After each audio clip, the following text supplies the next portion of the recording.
dari Program Studi Pendidikan Sosiologi Fakultas Ilmu Sosial dan Hukum Universitas Negeri Jakarta. Pada kesempatan kali ini, saya bakal ngebahas salah satu isu nih yang lagi marak di Indonesia. Ada yang bisa tebak isu tersebut apa?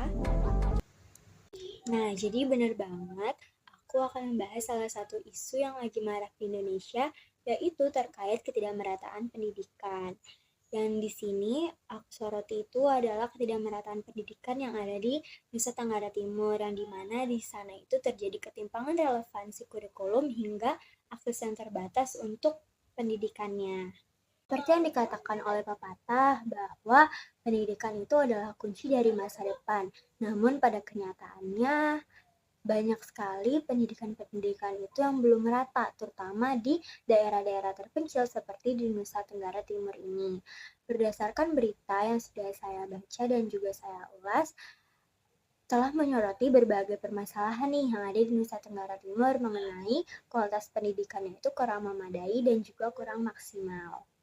Di Nusa Tenggara Timur ini kurikulumnya itu cenderung berorientasi pada penguasaan materi akademis, sementara aspek keterampilan hidup yang relevannya itu dengan kondisi setempatnya itu justru diabaikan. Berdasarkan survei Lembaga Penelitian Pendidikan dan Kebudayaan pada tahun 2024, hanya ada 35% siswa di Nusa Tenggara Timur yang merasa bahwa pendidikan yang mereka jalani itu benar-benar berguna dalam kehidupan sehari-hari.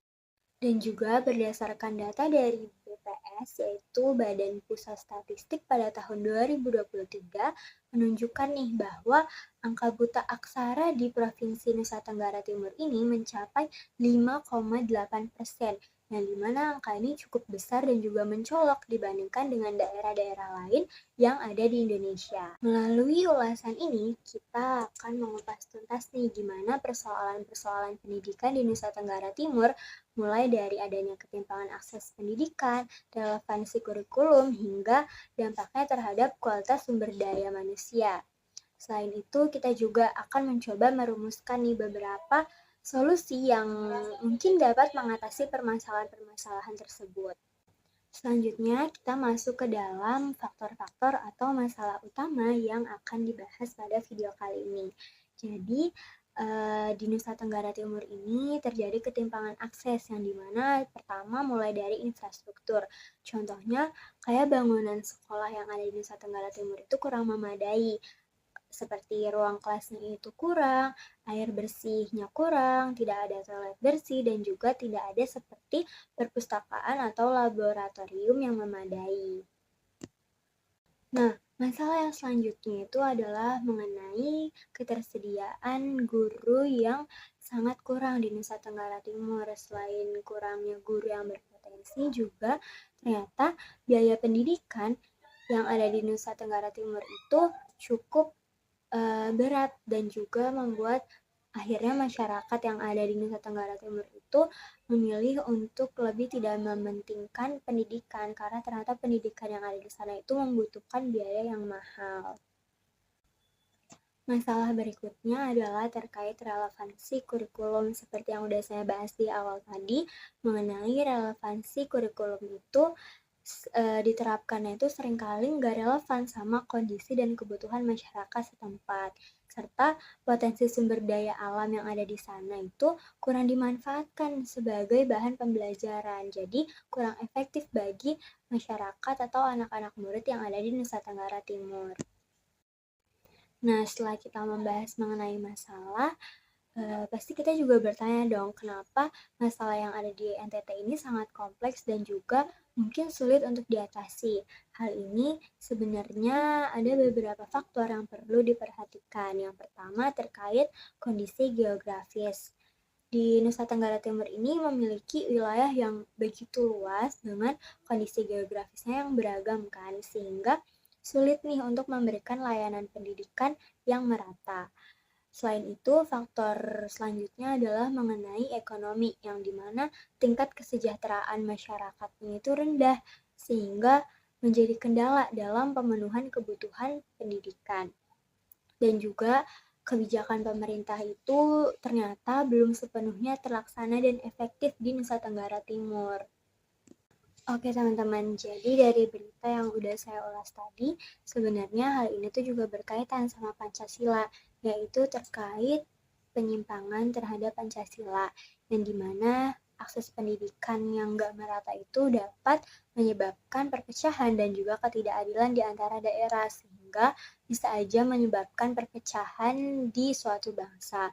Selain itu juga hal ini tuh mencerminkan dari penyimpangan sila kelima Pancasila, yaitu keadilan sosial bagi seluruh rakyat Indonesia. Yang dimana tadi udah dijelasin kalau ketidakadilan dalam akses pendidikan itu mencerminkan juga pelanggaran terhadap prinsip keadilan sosial, yang dimana sebagian masyarakat itu nggak mendapatkan atau nggak punya kesempatan yang sama untuk lebih berkembang. Nah, setelah masalah-masalah tadi yang sudah saya bahas, tentunya perlu dong upaya atau solusi berkelanjutan untuk mengatasi masalah-masalah tersebut. Yang pertama sendiri, sebenarnya dari masyarakat yang ada di NTT sudah melakukan beberapa inisiatif dari warga lokal yang dimana para remajanya itu membentuk kayak suatu kelompok belajar di luar jam sekolah, dan juga mereka itu ngajarin anak-anak yang lebih membutuhkan bimbingan tambahan. Selain itu, perlu juga upaya-upaya dari pemerintah untuk lebih mengevaluasi program-program pendidikan secara berkala, yang dimana untuk memastikan keefektifannya di lapangan. Contohnya kayak program sekolah gratis yang udah ada, itu harus perlu lebih diawasi lagi secara ketat supaya gak ada kayak pungutan-pungutan liar yang nantinya akan membebani orang tua murid dan juga akan membuat murid itu jadi malas atau terbatas lagi untuk mengenyam pendidikan. Hal selanjutnya adalah mengenai penguatan keterlibatan masyarakat dalam dunia pendidikan. Jadi, pemerintah dan juga lembaga pendidikan ini perlu lebih lagi menyediakan wadah untuk menjalin komunikasi yang lebih baik dengan masyarakat. Contohnya dengan kayak mengadakan suatu sosialisasi dan juga pelatihan bagi orang tua, yang dimana diharapkan para orang tua ini dapat lebih memahami lagi betapa pentingnya pendidikan bagi masa depan anak-anak mereka. Nah, teman-teman, akhirnya kita bisa menyimpulkan nih bahwa permasalahan pendidikan yang ada di NTT tadi merupakan suatu tantangan besar yang dimana membutuhkan perhatian serius dari semua pihak, gak cuma pemerintah, tapi masyarakat, orang tua, dan juga warga sekitar itu perlu memperhatikannya. Nah, dengan komitmen dan juga kerjasama yang baik, kita yakin bahwa kualitas pendidikan di NTT ini dapat lebih ditingkatkan dan generasi mudanya itu dapat meraih masa depan yang lebih cerah. Selain itu, emang penting juga buat memperbaiki sistem pendidikan yang ada di NTT supaya sesuai dengan nilai-nilai Pancasila, sehingga semua warganya itu dapat menikmati pendidikan yang lebih berkualitas dan juga merata. Maka dari itu, kita sebagai warga negara Indonesia memiliki peran penting nih buat meningkatkan kualitas pendidikan, gak cuma di NTT tapi juga di seluruh Indonesia. Mari kita mulai dengan hal-hal kecil seperti kayak memberikan dukungan kepada anak-anak di sekitar kita untuk lebih rajin lagi dalam membaca, belajar, dan juga untuk menuntut ilmu agar mereka itu dapat mewujudkan cita-cita yang mereka inginkan dan membangun bangsa ini lebih maju.